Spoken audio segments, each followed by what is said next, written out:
অপমান করা হবে, দিনের পর দিন পশ্চিমবঙ্গের মহিলাদের ধর্ষণ হবে, অত্যাচার হবে, তার কোনো বিচার হবে না। আর একজন পলিসি মেকার, ল মেকার, একজন বিধায়িকা, একজন মহিলা, সে একজন রেপুটেড চ্যানেলে গিয়ে লাইভ প্রোগ্রামে, ওপেন পাবলিক প্ল্যাটফর্মে তাকে অপমান করার নির্লজ্জ বেহায়া বলে তৃণমূল কংগ্রেসের চিফ স্পোক্সপারসন বলবে, এবং তার জন্য কোনো অ্যাপোলজি নেই, তার জন্য কোনো ক্ষমা নেই, ক্ষমা চাওয়া নেই। এইভাবে তো চলতে পারে না। আমরা শাস্তি চাই। সন্দেশখালীর ঘটনার পর আপনার সঙ্গে যেই ঘটনাটা শহর কলকাতায় হয়েছে, সেটা কি খুব অবাক করে দিচ্ছে আপনাকে মনে হয়? অবশ্যই খুব অবাক করছে। কারণ কি, দেখুন, আমি সেদিনকেও বলেছিলাম যে আজকে পশ্চিমবঙ্গের মমতা ব্যানার্জি হচ্ছে দ্য সেকেন্ড হিটলার। হিটলার যেরকম অটোক্র্যাটিক একটা সরকার ছিল, হিটলারের যেরকম একটা ফ্যাসিস্ট সরকার ছিল, সেরকমই মুখ্যমন্ত্রী মমতা বন্দ্যোপাধ্যায়।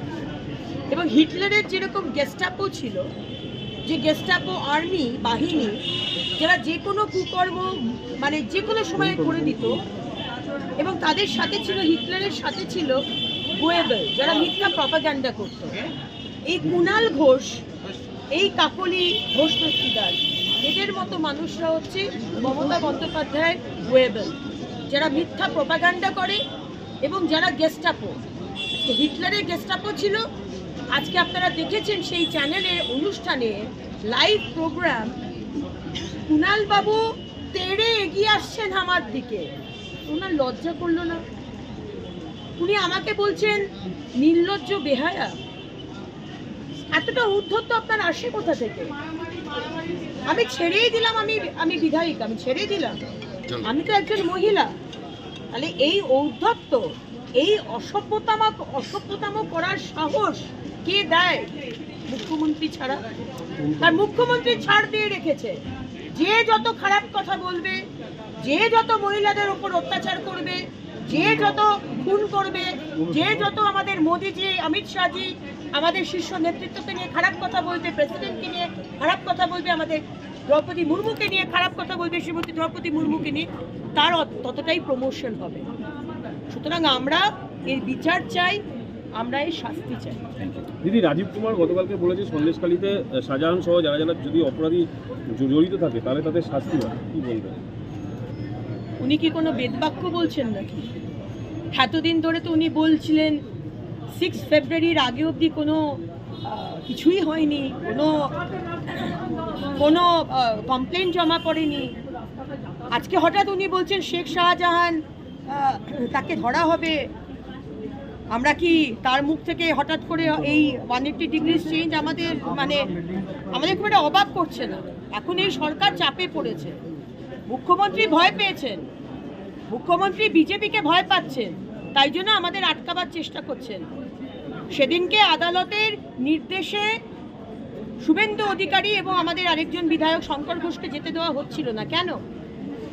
আদালতের পারমিশন ছিল, তারপরেও সেখানে বলা হচ্ছে না, স্টেট গেছে ডিভিশন বেঞ্চে, আমরা অপেক্ষা করছি। এরকম তো কোনো নিয়ম নেই। আদালত পারমিশন দিয়ে দিয়েছে, আপনি যেতে দেবেন। কিন্তু তারপরেই দেখলাম প্রায় 19-20 জন বৃন্দা কারাট, সিপিএম এর নেত্রী, তিনি কিন্তু কোনো পারমিশন ছাড়াই ঘটঘট করে ঢুকে গেলে তাকে কিন্তু কেউ আটকালো না।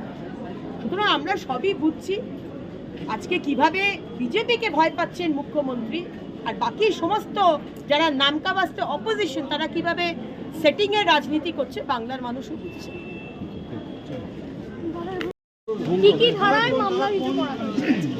কুণাল ঘোষের বিরুদ্ধে আমরা 500, 505, 509 ধারা মামলা করেছি। ডিফামেশন, কোনো মহিলা জাতিকে অপমান করা, মহিলার সম্বন্ধে কথা ইউজ করা, এগুলো সবই কমিউনিকেবল অফেন্স। তা সত্ত্বেও আমরা ডিফামেশন মামলার সাথে অ্যাড করেছি।